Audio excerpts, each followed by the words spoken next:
ಮಾಜಿ ಸಿಎಂ ಧರಮ್ ಸಿಂಗ್ ಪಾರ್ಥಿವ ಶರೀರ ಜೇವರ್ಗಿ ತಲುಪಿದ್ದಾಯಿತು. ಜೇವರ್ಗಿಯ ಕ್ರೀಡಾಂಗಣದಲ್ಲಿ ಅಂತಿಮ ದರ್ಶನ ನಡೀತಾಯಿತು. ಸಾವಿರಾರು ಜನರು ಅಗಲಿದ ಗಣ್ಯ ನಾಯಕನಿಗೆ ಅಂತಿಮ ನಮನ ಸಲ್ಲಿಸುತ್ತಿದ್ದಾರೆ. ಸುಮಾರು 1 ಕಿಲೋಮೀಟರ್ನಷ್ಟು ದೂರ ಜನರ ಸಾಲು ನಿಂತಿದ್ದು, ಪೊಲೀಸರು ಕೂಡ ಮುಂಜಾಗ್ರತೆಯನ್ನ ವಹಿಸಿದ್ದಾರೆ. ಇನ್ನು ಸಿಎಂ ಸಿದ್ದರಾಮಯ್ಯ ಕೂಡ ಅಂತಿಮ ದರ್ಶನ ಪಡೆಯೋದಕ್ಕೆ ಜೇವರ್ಗಿಗೆ ತೆರಳಿದ್ದಾರೆ. ರಾಜ್ಯ ಕಾಂಗ್ರೆಸ್ ಮಾಜಿ ಉಸ್ತುವಾರಿ ದಿಗ್ವಿಜಯ್ ಸಿಂಗ್, ಸಚಿವರಾದ ರೋಷನ್ ಬೇಗ್, ರಾಮಲಿಂಗಾರೆಡ್ಡಿ, ಈಶ್ವರ್ ಖಂಡ್ರೆ ಅಂತಿಮ ದರ್ಶನವನ್ನ ಪಡೆದರು. ಇನ್ನು ಕೆಲವೇ ಕ್ಷಣಗಳಲ್ಲಿ ಜೇವರ್ಗಿಯ ರಜಪೂತ್ ಸಂಪ್ರದಾಯದಂತೆ ಅಂತ್ಯ ಸಂಸ್ಕಾರ ನಡೆಯಲಿದೆ. ಧರಮ್ ಸಿಂಗ್ ಅವರ 1 ಎಕರೆ ಜಮೀನಿನಲ್ಲಿ ಅಂತ್ಯಕ್ರಿಯೆಗೆ ಸಿದ್ಧತೆ ನಡೆದಿದ್ದು, ಶ್ರೀಗಂಧ ಮರದ ತುಂಡಿನಲ್ಲಿ ಅಗ್ನಿಸ್ಪರ್ಶ ನಡೆಯಲಿದೆ. ಅಂತ್ಯಕ್ರಿಯೆಗಾಗಿ ಚಿತಾಕುಂಡ ಬಳಿ ಶ್ರೀಗಂಧ ಮರದ ತುಂಡುಗಳನ್ನು ಸಂಗ್ರಹಿಸಲಾಗಿದೆ. 2 ಕ್ವಿಂಟಲ್ ಶ್ರೀಗಂಧದ ತುಂಡು, 10 ಕ್ವಿಂಟಲ್ ಬೇವು, ಸಾಗುವಾನಿ ಮರದ ತುಂಡುಗಳನ್ನು ಕೂಡ ಸಂಗ್ರಹಿಸಲಾಗಿದೆ. 20 ಕೆಜಿ ತುಪ್ಪ, 20 ಕೆಜಿ ಕೊಬ್ಬರಿ ಬಟ್ಟಲು, 5 ಕೆಜಿ ಕರ್ಪೂರ, 10 ಕೆಜಿ ಶ್ರೀಗಂಧ ಮರದ ಪುಡಿಯನ್ನು ಬಳಸಲಾಗ್ತಾ ಇದೆ.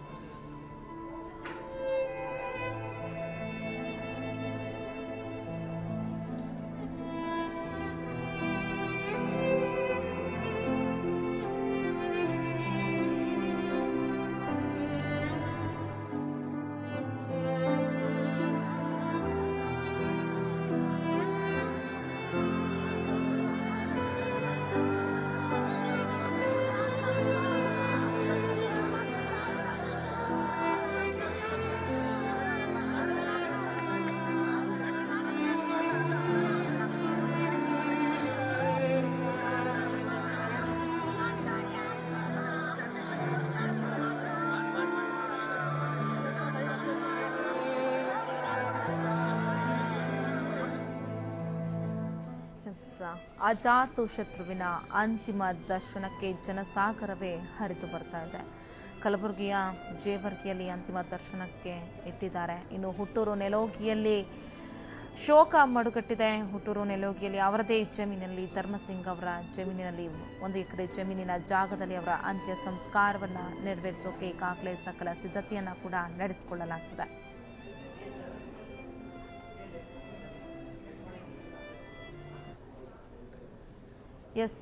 ಈ ಬಗ್ಗೆ ಮತ್ತಷ್ಟು ಮಾಹಿತಿಯನ್ನು ನೀಡಲಿಕ್ಕೆ ದೂರವಾಣಿ ಸಂಪರ್ಕದಲ್ಲಿದ್ದಾರೆ ಪ್ರತಿನಿಧಿ ರಾಕೇಶ್.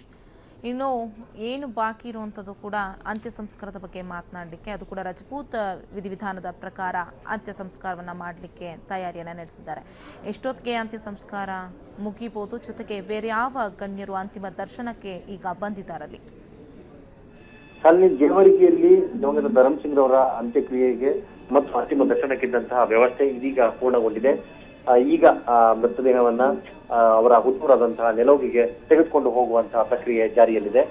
ಕುಟುಂಬ ಸದಸ್ಯರ ಸಮೇತರಾಗಿ ಆಂಬ್ಯುಲೆನ್ಸ್ ವಾಹನದಲ್ಲಿ ಅವರನ್ನ ಸಾರ್ವಜನಿಕ ಮೆರವಣಿಗೆ ಮುಖಾಂತರ, ಅಂದ್ರೆ ಆಂಬ್ಯುಲೆನ್ಸ್ ವಾಹನದಲ್ಲಿ ಸಾರ್ವಜನಿಕ ದರ್ಶನಕ್ಕೆ ವ್ಯವಸ್ಥೆ ಮಾಡುವ ರೀತಿಯಲ್ಲಿ ಅವರನ್ನ ನೆಲೋಗಿಗೆ ತೆಗೆದುಕೊಂಡು ಹೋಗುವಂತಹ ಒಂದು ಪ್ರಕ್ರಿಯೆ ಆರಂಭವಾಗಿದೆ. ಗೆಳೆಯರಾದಂತಹ ಪ್ರಿಯಾಂಕ ಖರ್ಗೆ ಹಾಗೆ ಜೊತೆಯಲ್ಲಿ ಇದುವರೆಗೂ ಅವರಿಗೆ ಸಪೋರ್ಟ್ ನೀಡಿದಂತಹ ಸಚಿವರಾದಂತಹ ಶರಣ ಪ್ರಕಾಶ್ ಪಾಟೀಲ್ ಅವರು ಕೂಡ ಕುಟುಂಬದ ಸದಸ್ಯರ ಜೊತೆ ತೆರಳಿದ್ದಾರೆ. ಜೇವರ್ಗಿಯಲ್ಲಿ ನಡೆದಂತಹ ಒಂದು ಅಂತಿಮ ಯಾತ್ರೆಯ ಸಾರ್ವಜನಿಕ ದರ್ಶನದ ಸಂದರ್ಭದಲ್ಲಿ ಕಾಂಗ್ರೆಸ್ನ ಮಾಜಿ ರಾಜ್ಯ ಉಸ್ತುವಾರಿ ಹೊಂದಿದ್ದಂತಹ ದಿಗ್ವಿಜಯ್ ಸಿಂಗ್ ಅವರು ಕೂಡ ಅಂತಿಮ ದರ್ಶನವನ್ನು ಪಡೆದರು. ಸಚಿವರಾದಂತಹ ರಾಮಲಿಂಗಾರೆಡ್ಡಿ, ಈಶ್ವರ್ ಖಂಡ್ರೆ ಅವರು ಕೂಡ ಈ ಸಂದರ್ಭದಲ್ಲಿ ಹಾಜರಿದ್ದರು. ರಾಕೇಶ್, ಇನ್ನೂ ಕೂಡ ಅಂತಿಮ ದರ್ಶನಕ್ಕೆ ಅವಕಾಶ ಕಲ್ಪಿಸಿದ್ರ ಅಥವಾ ಈಗಾಗಲೇ ಮೆರವಣಿಗೆ ಆರಂಭವಾಗಿದೆಯಾ ನೆಲೋಗಿ ಸಮೀಪಕ್ಕೆ? ಕೆಲವು ಕ್ಷಣಗಳ ಹಿಂದಷ್ಟೇ ಜೇವರ್ಗಿಯಿಂದ ನೆಲೋಗಿಯ ಕಡೆಗೆ ಅಂದ್ರೆ ಅಂತಿಮ ಯಾತ್ರೆಯ ಒಂದು ಪಯಣವನ್ನ ಆರಂಭಿಸಿದ್ದಾರೆ.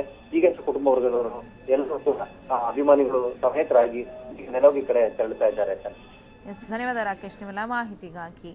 ಒಟ್ಟಾರೆ ಅಜಾತ ಶತ್ರುವಿನ ಅಂತಿಮ ದರ್ಶನಕ್ಕೆ ಸಹಸ್ರಾರು ಸಂಖ್ಯೆಯಲ್ಲಿ ಅವರ ಅಭಿಮಾನಿಗಳು ಹೋಗಿ ಅವರ ಅಂತಿಮ ದರ್ಶನವನ್ನ, ಅಂತಿಮ ನಮನವನ್ನ ಸಲ್ಲಿಸಿ ಬಂದಿದ್ದಾರೆ.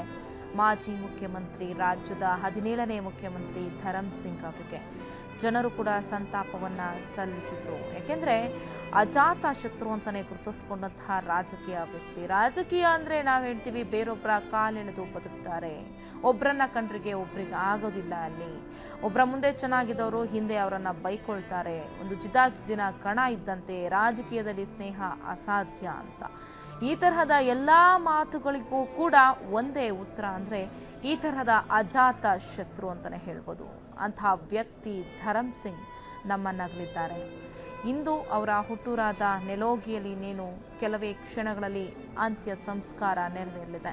ಸಕಲ ಸಿದ್ಧತೆಯನ್ನು ಕೂಡ ನಡೆಸಿಕೊಂಡಿದ್ದಾರೆ. ನೆಲೋಗಿಯಲ್ಲಿ ಅವರದ್ದೇ ಜಮೀನಿನಲ್ಲಿ ಈ ಒಂದು ಅಂತ್ಯ ಸಂಸ್ಕಾರ ನಡೀತಾ ಇದೆ. ಸಿಎಂ ಸಿದ್ದರಾಮಯ್ಯ ಅವರು ಕೂಡ ಕಲಬುರಗಿಗೆ ತೆರಳಿದ್ದಾರೆ ಅವರ ದರ್ಶನವನ್ನು ಪಡೆದುಕೊಳ್ಳಿಕ್ಕೆ, ಅಂತಿಮ ನಮನವನ್ನು ಸಲ್ಲಿಸಲಿಕ್ಕೆ. ಸೊ ಅದರ ನೇರ ದೃಶ್ಯಾವಳಿಗಳು ಕೂಡ ನೀವು ನೋಡ್ತಾ ಇದ್ದೀರಾ. ಆ ದೃಶ್ಯದಲ್ಲಿ ಈ ಜಾಗದಲ್ಲೇ ಧರಮ್ ಸಿಂಗ್ ಅವರ ಅಂತ್ಯ ಸಂಸ್ಕಾರ ನೆರವೇರಲಿದೆ. ಅಲ್ಲಿನ ಕುಟುಂಬಸ್ಥರಾಗಿರ್ಬೋದು, ಅವರ ಅಭಿಮಾನಿಗಳಾಗಿರ್ಬೋದು, ರಾಜಕೀಯದಲ್ಲಿದ್ದಂತಹ ಅವರ ಜೊತೆಗಾರರಾಗಿರ್ಬೋದು ಮತ್ತು ಅವರ ಕುಟುಂಬ, ಅವರ ಊರು, ಇಲ್ಲೆಲ್ಲವೂ ಕೂಡ ಕೇವಲ ಶೋಕವಷ್ಟೇ ಕಾಣಿಸ್ತಾ ಇರುವಂಥದ್ದು. ಒಂದು ಶೋಕದ ವಾತಾವರಣ ಅಲ್ಲಿ ಮಡುಗಟ್ಟಿದೆ. ಇನ್ನೇನು ಕೆಲವೇ ಕ್ಷಣಗಳಲ್ಲಿ ಪಂಚಭೂತಗಳಲ್ಲಿ ಲೀನರಾಗ್ತಾರೆ. ಧರಮ್ ಸಿಂಗ್ ಅವರ ಪಾರ್ಥಿವ ಶರೀರ ಪಂಚಭೂತಗಳಲ್ಲಿ ಲೀನವಾಗಲಿದೆ. ಇನ್ನು ರಜಪೂತ್ ವಿಧಿವಿಧಾನದಂತೆ ಈ ಒಂದು ಅಂತ್ಯ ಸಂಸ್ಕಾರ ನೆರವೇರುತ್ತೆ. ಈಗಾಗಲೇ ಅಂತ್ಯ ಸಂಸ್ಕಾರಕ್ಕೆ ಮತ್ತು ಅವರ ವಿಧಿವಿಧಾನದ ಪ್ರಕ್ರಿಯೆ ಆರಂಭ ಆಗಿರದೆ. ಜೊತೆಗೆ ಜೇವರ್ಗಿಯಲ್ಲೂ ಏನು ಒಂದು ಮೈದಾನದಲ್ಲಿ ಸಾರ್ವಜನಿಕರ ದರ್ಶನಕ್ಕೆ ಅಂತ ಪಾರ್ಥಿವ ಶರೀರವನ್ನು ಇಡಲಾಗಿತ್ತು. ಈಗ ಸ್ವಗ್ರಾಮ ನೆಲೋಗಿಯತ್ತ ಪಾರ್ಥಿವ ಶರೀರವನ್ನು ಮೆರವಣಿಗೆ ಮೂಲಕ ಕೊಂಡೊಯ್ಯಲಾಗ್ತಾ ಇದೆ.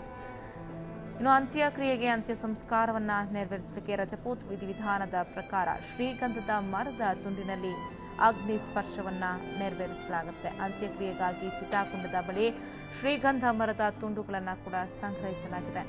2 ಕ್ವಿಂಟಾಲ್ ಶ್ರೀಗಂಧದ ತುಂಡು, 10 ಕ್ವಿಂಟಾಲ್ ಬೇವು, ಸಾಗುವಾನಿ ಮರದ ತುಂಡುಗಳನ್ನು ಕೂಡ ಸಂಗ್ರಹಿಸಿದ್ದಾರೆ. ಇನ್ನು 20 ಕೆಜಿ ತುಪ್ಪ, 20 ಕೆಜಿ ಕೊಬ್ಬರಿ ಬಟ್ಟಲು, 5 ಕೆಜಿ ಕರ್ಪೂರ ಮತ್ತು 10 ಕೆಜಿ ಶ್ರೀಗಂಧ ಮರದ ಪುಡಿಯನ್ನು ಅಂತ್ಯ ಸಂಸ್ಕಾರಕ್ಕೆ ಒಂದು ಅಗ್ನಿ ಸ್ಪರ್ಶವನ್ನು ಮಾಡಲಿಕ್ಕೆ ಎಲ್ಲ ರೀತಿಯ ತಯಾರಿಯನ್ನು ನಡೆಸಿಕೊಂಡಿದ್ದಾರೆ.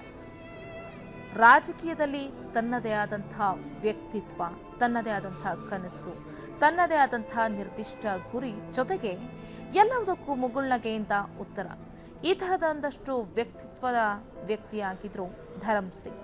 ಈ ತರಹದ ವ್ಯಕ್ತಿತ್ವವನ್ನು ಮೈಗೂಡಿಸಿಕೊಂಡು ರಾಜಕೀಯಕ್ಕೆ ಬಂದವರು ಇವರು. ಪ್ರಾಥಮಿಕವಾಗಿ ಅವರು ವಕೀಲರಾಗಿ ತಮ್ಮ ವೃತ್ತಿಯನ್ನು ಆರಂಭಿಸ್ತಾರೆ. ಆನಂತರ ಅವರನ್ನು ಕೈಬೀಸಿ ಕರೆದಿದ್ದು ರಾಜಕೀಯಕ್ಕೆ ಬಂದಂತಹ ಧರಮ್ ಸಿಂಗ್ ಅವರು ಎಂದಿಗೂ ಕೂಡ ಒಬ್ಬರ ಜೊತೆ ದ್ವೇಷ ಸಾಧಿಸಿದವರಲ್ಲ. ಯಾರು ಏನೇ ಮೋಸ ಮಾಡಲಿ ಅಥವಾ ನನ್ನಿಂದ ಯಾರಿಗೂ ಕೆಟ್ಟದಾಗಬಾರ್ದು, ಬೇರೆ ಯಾರಾದರೂ ನನಗೇನಾದರೂ ಕೆಟ್ಟದ್ದು ಬಯಸಿದ್ರೆ ಅವರನ್ನು ದ್ವೇಷದಿಂದ ಸಾಧಿಸೋ ಬದಲಿಗೆ ಎಲ್ಲರ ಜೊತೆ ಮಿಂಗಲ್ ಆಗ್ತಾ ಹೋಗಬೇಕು, ಎಲ್ಲರನ್ನು ನಮ್ಮವರಂತೆ ಕಾಣಬೇಕು. ಸೊ ಈ ಸಂದರ್ಭದಲ್ಲಿ ಧರ್ಮ ಸಿಂಗ್ ಅವರು ಹೇಳ್ತಿದ್ದಂತಹ ಒಂದು ಮಾತು ನೆನಪಾಗುತ್ತೆ. ಎಲ್ಲರ ಜೊತೆ ನಮ್ಮ ಮನಸ್ಸನ್ನು ಬೆರೆಸೋದಕ್ಕೆ ಸಾಧ್ಯ ಆಗೋದಿಲ್ಲ, ಎಲ್ಲರ ಜೊತೆ ನಮ್ಮ ಆಲೋಚನೆಗಳು ಹೊಂದಾಣಿಕೆ ಆಗೋದಕ್ಕೆ ಸಾಧ್ಯ ಇಲ್ಲ, ನಮ್ಮ ಮನಸ್ಸು ಬೇರೊಬ್ಬರಿಗೆ ನಾವು ಮನಸ್ಸನ್ನು ಕೊಡಲಿಕ್ಕೆ ಸಾಧ್ಯ ಇಲ್ಲ. ಆದರೆ ಸಿಕ್ಕಾಗ ಒಂದು ಶೇಕ್ ಹ್ಯಾಂಡನ್ನು ಕೊಡ್ಬೋದು. ಒಂದು ಶೇಕ್ ಹ್ಯಾಂಡ್ ಕೊಡೋ ಮೂಲಕ ನಾವು ಅವರೊಂದಿಗೆ ಆತ್ಮೀಯರಾಗಿದ್ದೀವಿ ಅನ್ನೋದನ್ನು ಸೂಚಿಸುತ್ತೆ. ಅದು ಎಲ್ಲರೊಂದಿಗೆ ಎಲ್ಲ ವ್ಯಕ್ತಿತ್ವವು ಅಥವಾ ಅವರ ಎಲ್ಲ ಆಲೋಚನೆ ಕೂಡ ನಮಗೆ ಹೊಂದಾಣಿಕೆ ಆಗಬೇಕು ಅಂತೇನಿಲ್ಲ. ಆದರೆ ಯಾರನ್ನಾದರೂ ಭೇಟಿ ಮಾಡಿದಾಗ ಒಂದು ಶೇಕ್ ಹ್ಯಾಂಡ್ ಕೊಟ್ಟು ಅವರನ್ನು ನಮ್ಮವರು ಅಂತ ಭಾವಿಸೋದ್ರಿಂದ ಯಾವುದೇ ತಪ್ಪಿಲ್ಲ ಅಂತ ಧರಮ್ ಸಿಂಗ್ ಅವರು ನಂಬಿದಂತಹ ಒಂದು ತತ್ವ ಅಂತ ಹೇಳ್ಬೋದು, ಮತ್ತು ಅವರು ನಡೆಸಿಕೊಂಡು ಬಂದಂತಹ ಸಿದ್ಧಾಂತ ಅಂತಲೂ ಹೇಳ್ಬೋದು. ನೀವೀಗ ನೇರ ದೃಶ್ಯಾವಳಿಗಳನ್ನು ನೋಡ್ತಾ ಇದ್ದೀರಾ. ಜೇವರ್ಗಿಯ ಕಡೆಯಿಂದ ಬರ್ತಿರುವಂತಹ ನೇರ ದೃಶ್ಯಾವಳಿಗಳನ್ನು ಇನ್ನಿತರೆ ರಾಜಕೀಯ ಮುಖಂಡರು ಕೂಡ ಬಂದು ಅಂತಿಮ ನಮನವನ್ನು ಸಲ್ಲಿಸ್ತಾ ಇದ್ದಾರೆ ರಾಜ್ಯದ 17ನೇ ಮುಖ್ಯಮಂತ್ರಿ ಆಗಿದ್ದಂತಹ ಧರಮ್ ಸಿಂಗ್ ಅವರಿಗೆ.